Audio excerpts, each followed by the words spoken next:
जय भीम नमो बुद्धाय साथियों। दोस्तों आज हम आपको बताने वाले हैं कि बाबा साहब भीमराव अंबेडकर और अछूतों को ये ब्राह्मण लोग नीच और अछूत समझते थे। लेकिन दोस्तों सोचने वाली बात तो यह है कि फिर भी ये ब्राह्मण लोग बाबा साहब के साथ क्यों थे और उनका साथ क्यों दिया था। आइए दोस्तों जान लेते हैं।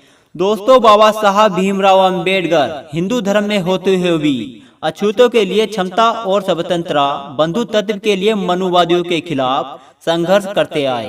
अब ऐसे में सोचने वाली बात यह भी है कि प्रताड़ित करने वाला सवर्ण हिंदुओं में से भी क्या कोई ब्राह्मण ऐसा भी था जो सवर्ण हिंदू समाज से बाहर आकर बाबा साहब के इस क्रांतिकारी कदम के साथ अपने कदम मिलाकर सहयोग दिया हो या यूं कहें कि साथ दिया हो। तो आइए दोस्तों जान लेते हैं इसी के बारे में। दोस्तों सामाजिक आंदोलन में अछूतों के अलावा कुछ ब्राह्मण समाज सुधारकों व क्रांतिकारियों ने डॉक्टर अंबेडकर का पूरा साथ दिया था, जो उस समय क्रांतिकारी कदम था, क्योंकि ऐसे कठिन विचार को वे सुधारकों सवर्ण हिंदू समाज ब्राह्मण बिरादरी से बाहर आकर कई तरह से प्रताड़ित करता था। लेकिन ऐसे अपमान को भी सहते हुए कुछ लोगों ने बाबा साहब भीमराव अंबेडकर का साथ दिया और हर आंदोलन में साथ रहे। गंगाधर नीलकंठ सहवाग बुद्धे सारस्वत ब्राह्मण समाज से थे। महार सत्याग्रह के दौरान मनुस्मृति को जलाने का प्रस्ताव रखा गया तो स्वयं सहस बुद्धे जी ने ही अपने हाथों से वहां बनाई गई चिता पर मनुस्मृति को जलाया था। वे कुछ समय के लिए बाबा साहब द्वारा चलाए जा रहे जनता सप्ताह अखबार के संपादक भी रहे थे।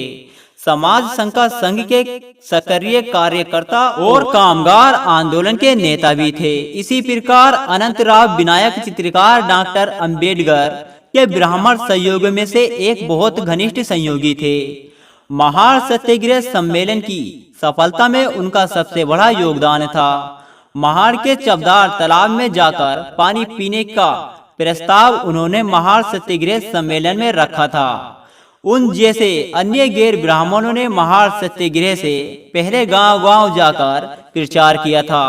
महार सम्मेलन के समाप्त होने के बाद डॉक्टर भीमराव अंबेडकर अपने सहयोगियों के साथ बुद्ध की बुद्धकालीन गुफाएं देखने गए और जिसको देखकर वे काफी गौरवान्वित वे भावुकवंतित हो गए।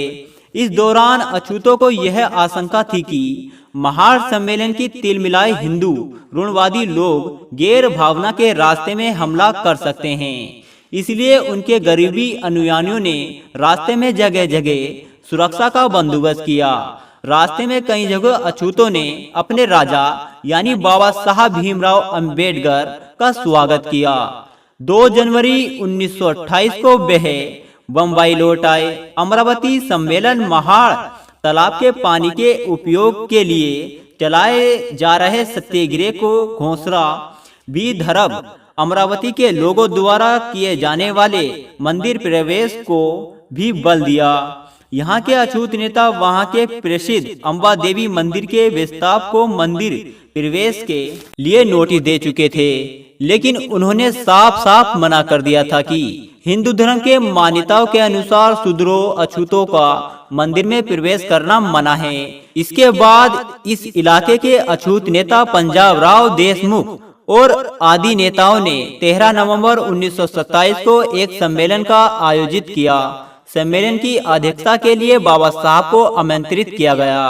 बाबा साहब को देखने व सुनने के लिए लोगों में बड़ा उत्साह था। 13 नवंबर को यह सम्मेलन अमरावती के इंद्र भवन थिएटर में आयोजित किया गया और दोस्तों इस प्रकार सभी ब्राह्मण लोगों ने बाबा साहब भीमराव अंबेडकर का साथ दिया। तो दोस्तों आपको यह जानकारी कैसी लगी हमें कमेंट करके जरूर बताएं। जय भीम जय भारत।